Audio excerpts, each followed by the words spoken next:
I'm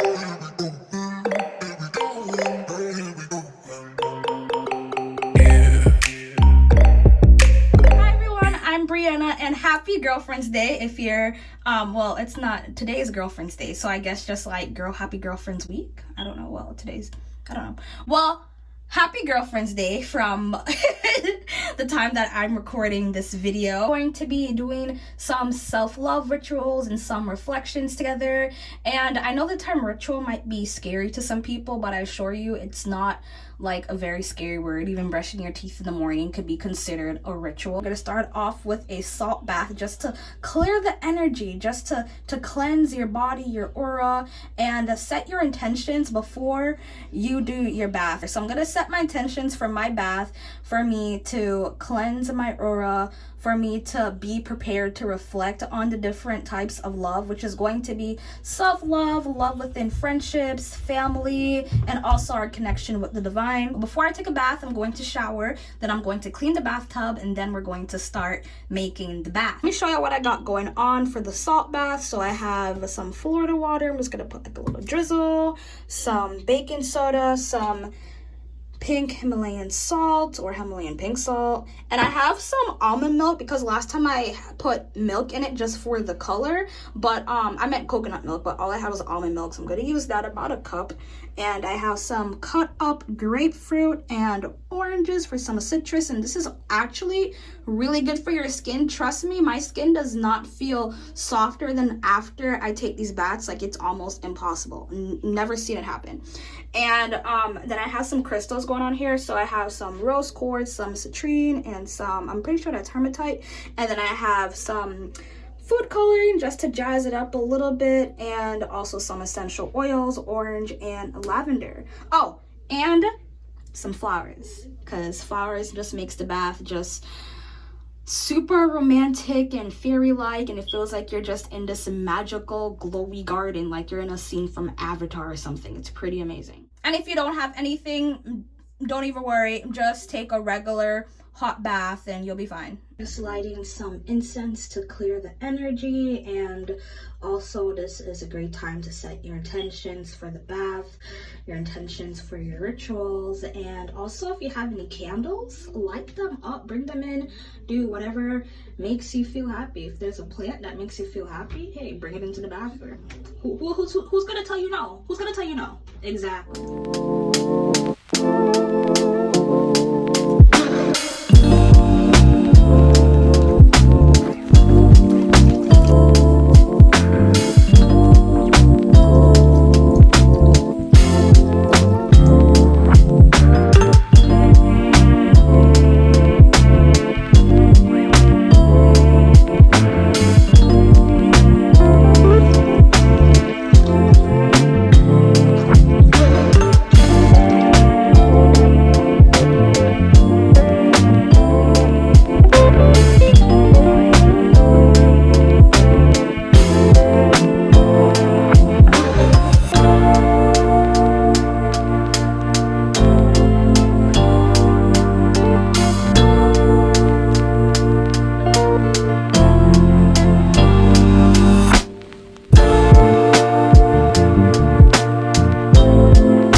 The color pencils I'll be using today, but if you don't have colored pencils, you can just use a regular pencil, a pen, a marker, anything that you can use to sketch. Basically, I'm just trying to use more color when I'm sketching because it's kind of out of my comfort zone, and it's nice to do things out of your comfort zone sometimes. So yeah. All right, so I hope everybody has their paper out. I have my sketchbook here. I have some colored pencils. We can go on a vacation. Hey, I wish I could put Afro beats in here. I wish I could put Afro beats in here. Girl, position yourself. Pick your position, yeah.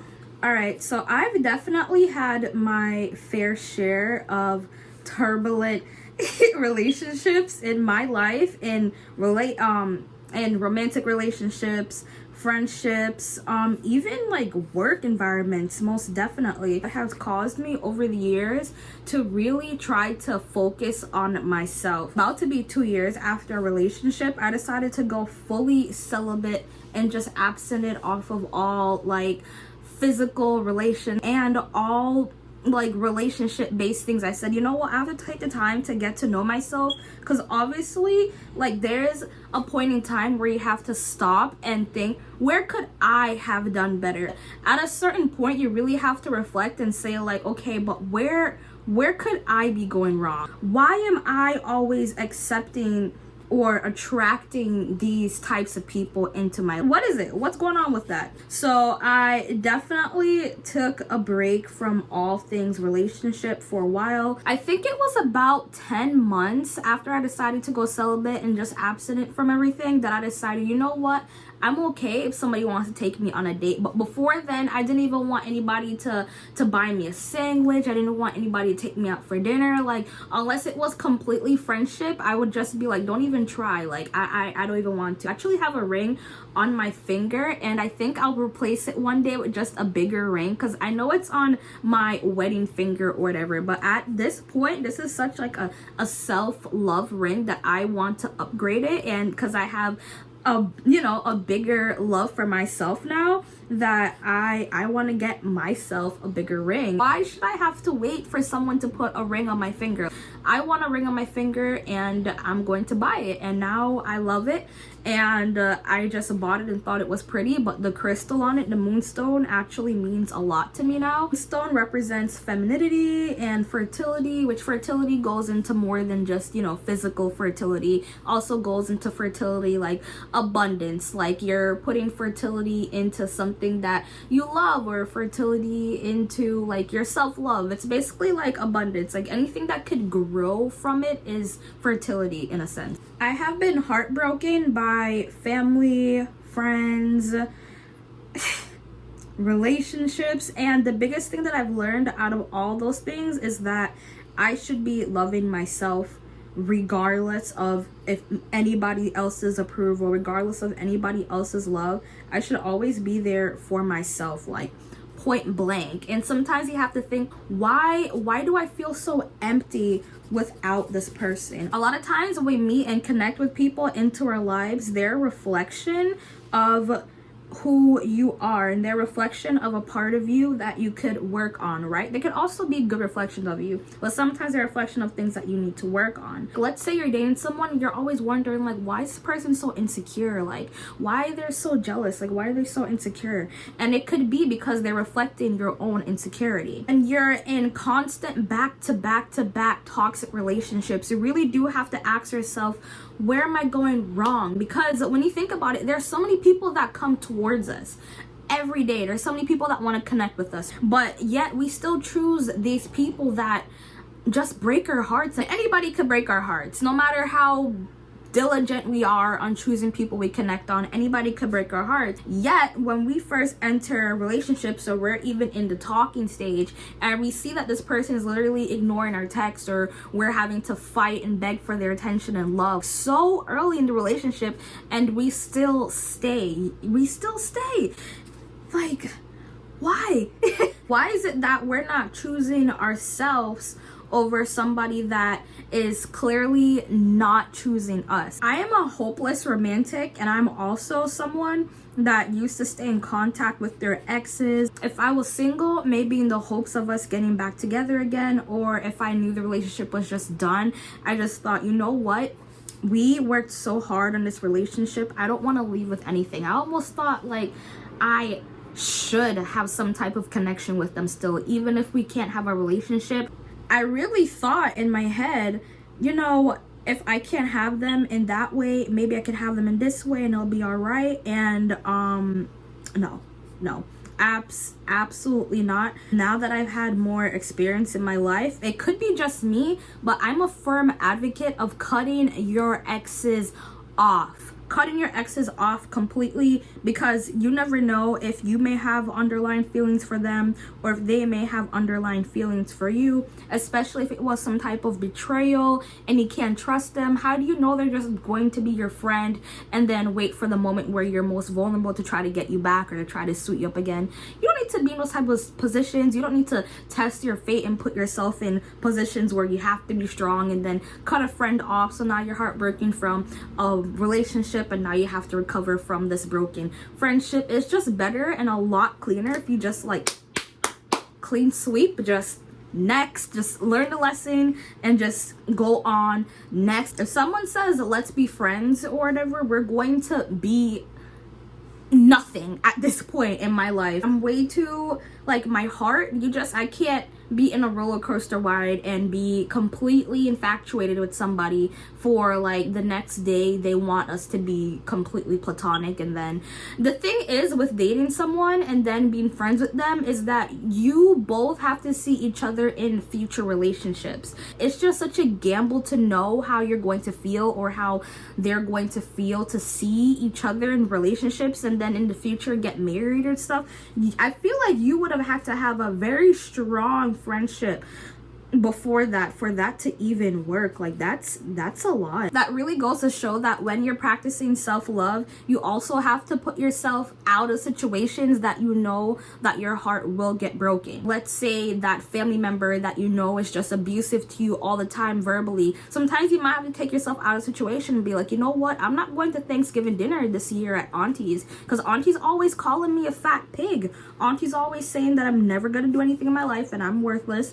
Maybe you just can't go to Auntie's that day, and hey, people are gonna say rah rah ha ha to you, but you have more self-respect for yourself than to put yourself in a situation where you know you're going to be abused and just disrespected. That's a part of self-love too. It's not also in relationships, it's at a workplace. Part of my self-love journey was coming to the realization that rejection is divine protection. And I know me, I'm a very stubborn Capricorn person, and when I work really hard for things, when I feel like I put in a lot of work for something, let's say like I've worked really hard to get this job, I deserve it, or I worked really hard to get into this college, I don't want to transfer, or I feel like I worked really hard for this and that, you know what, I feel like this is a great opportunity, let me stay. Sometimes the universe puts you in opportunities or gives you opportunities testing you to see what you would take. Like, do you know your worth? Basically, even if a job pays the most that you've ever got paid before in your life, is that job treating you like a human? Are they treating you with the respect that you are due? If not, you'll have to go, and maybe you would choose another job that will pay you less, but hey, they treat you much better. And that self-love that you have for yourself, it's going to get you way further than that job that makes you miserable. It has been researched for years that people in jobs that are not satisfied are depressed and just have the worst mental health. And when you don't have your mental health in order, it affects every other part of your journey here. So it's just, some things are just not worth it to me anymore. It got to a point where I was such a pushover that when I told people no, they wouldn't take no for an answer, and I would really have to go as far as to say, you know what, I love you, but I love myself more, and that's my final answer. Sometimes you really have to put your foot down, which I'm still working on, because it's really, I don't really want to disappoint people. I don't want to make them feel bad, because I know that a lot of people are in the position right now in my life of thinking that, you know, I'll just always go on a whim and do whatever they want me to do without any boundaries. But now I'm setting boundaries for myself, and I'm not saying it's the most comfortable thing. When you're awakening to your self-worth and your confidence, it is not the most comfortable thing in the world. It's actually really hard to put up boundaries. It feels really uncomfortable to say, this is my self-worth, this is what I need, this is what you can't do. It's really hard. It's really difficult, especially when those people are used to you not having boundaries. It's really difficult, but it hurts a lot less than throwing your self-love out the window to accommodate everybody else's needs. You are the most important person in your life. When you're begging for something, begging for someone, begging for a situation, sometimes you need to think, why am I putting this person above myself? What about this person in this moment do I feel is more important than me and my health and my growth and my well-being? What about this person is so great to throw me off of my balance that I've worked for? The journey to self-love, like other journeys, is really about the journey, because there's no destination to self-love. There's no, oh, I've just reached unconditional love within myself and I've ascended the human experience, and I mean, you could, but there's no real destination when you think about self-love. Really, it's all about the journey. Everybody's gonna have different starting points, of course, and self-love is going to look different for everybody else. Your spirit would literally start to reject things that do not align to your self-love and your self-worth.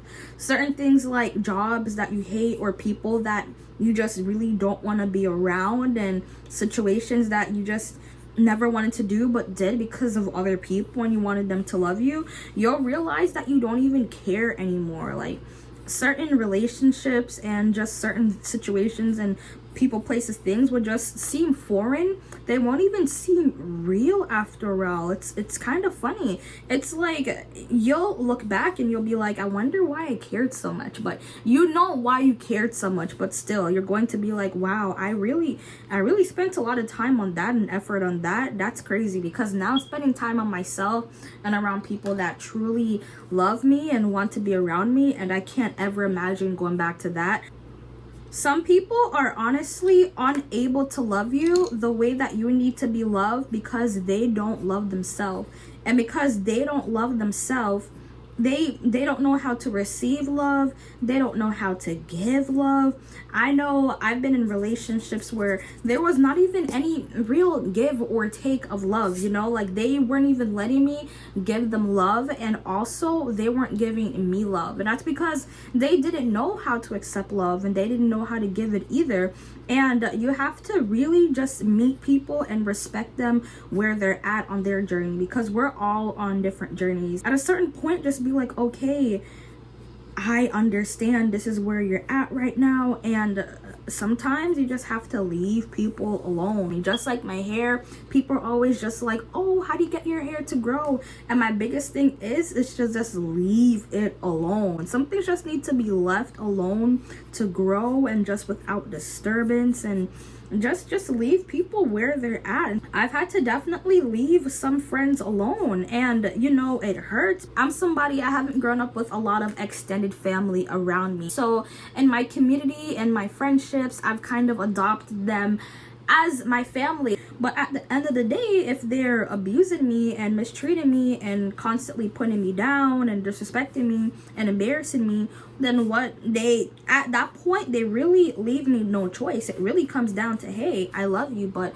I love myself more. I'm the most important person in my life. I'm the most stable thing that will ever be in my life as well. And I really have to respect that and honor that, because those statements are never going to change, no matter how much I want them to change. You can try to cling on to somebody and try to force them to love you so that you'll feel loved, but you'll never get there.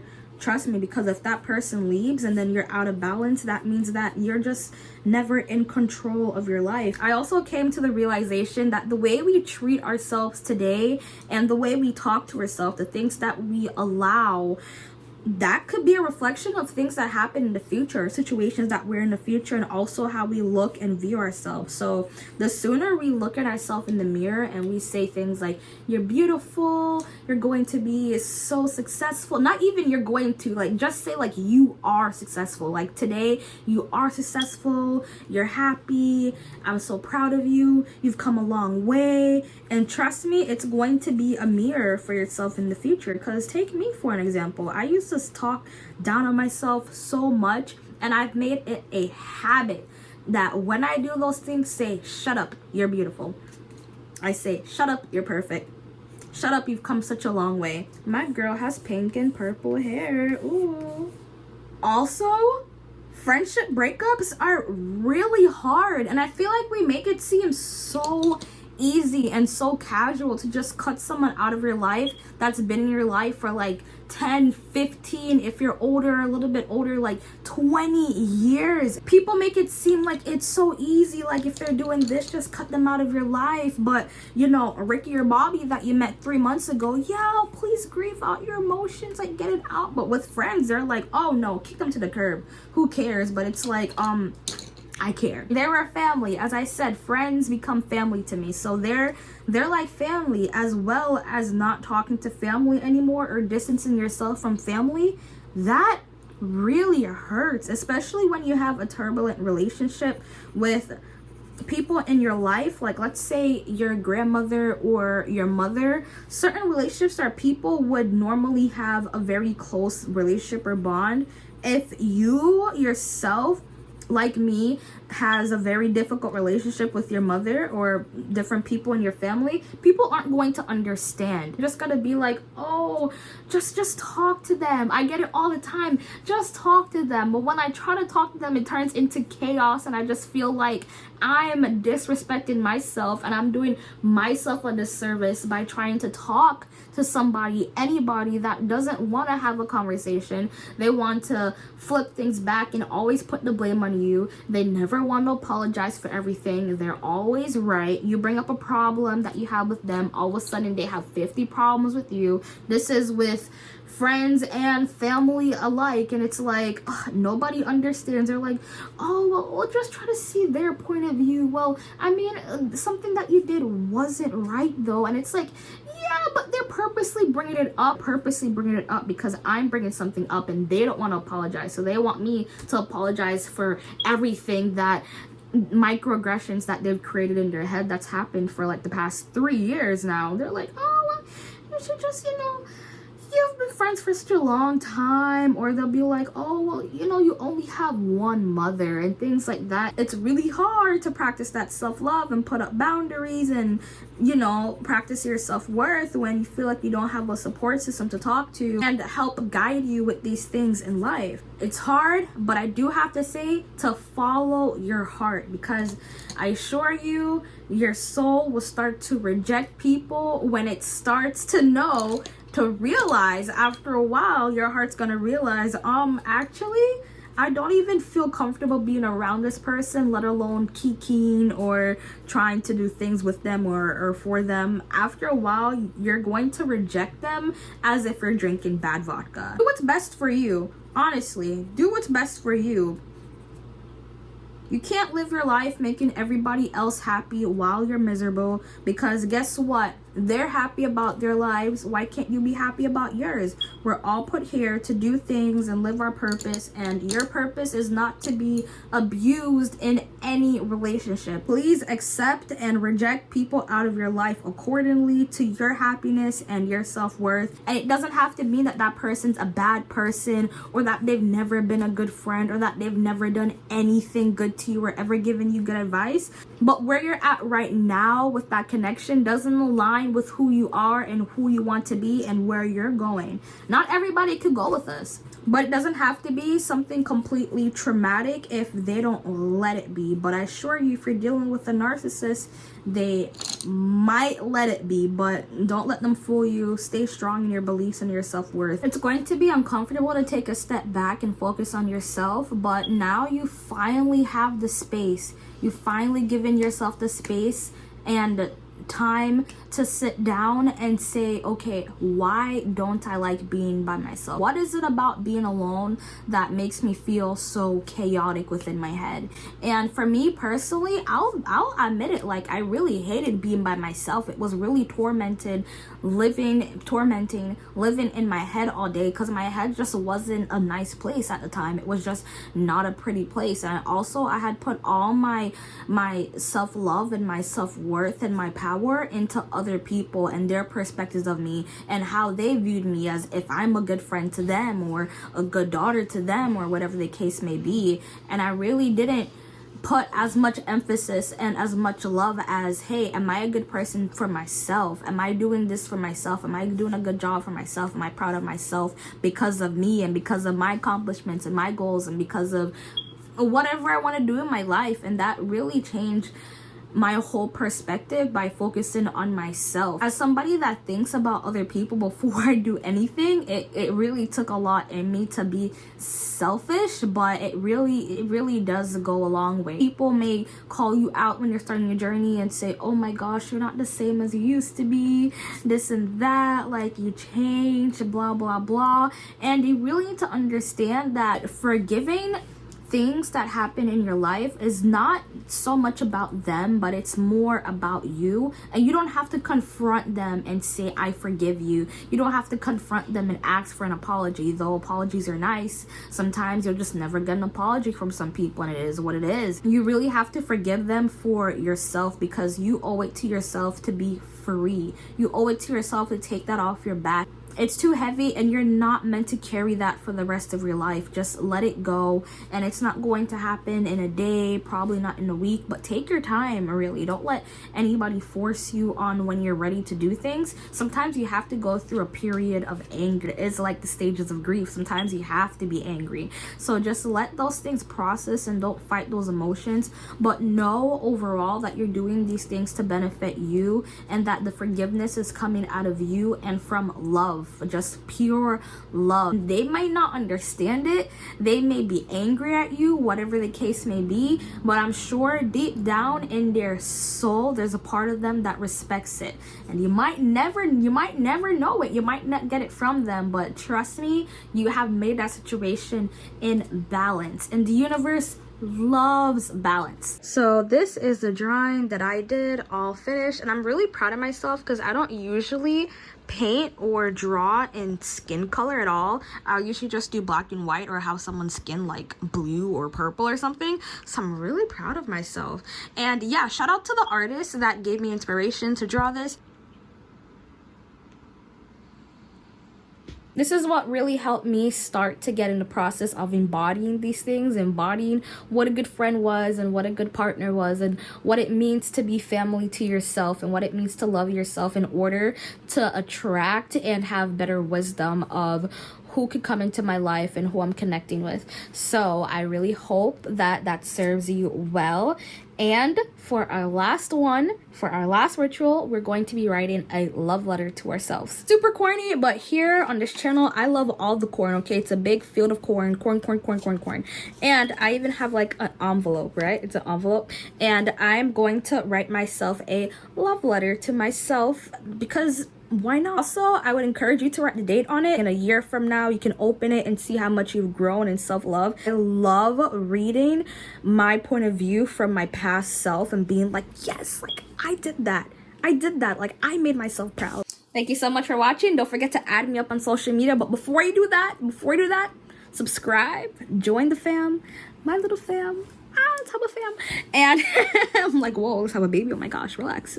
So fast. But anyways, yeah, subscribe, hit the notification bell to know when I'll post, because I'm gonna be posting up, as well as on social media. So follow me on social media. That's Empress Bryanna on all platforms. You see the way it's spelled right there, It's how it's spelled all over TikTok, Instagram, Twitter. Like, I'm there.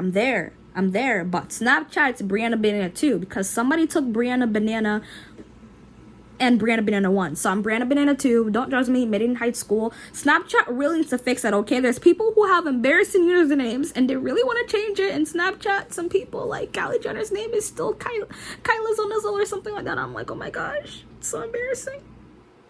But like, who wants to start over a whole new Snapchat? If you start over a whole new Snapchat, it's almost like you're starting over a whole new life. Like, maybe I should do that. Nah. But yeah, I'm on social media. Have a nice night. Thanks for being here.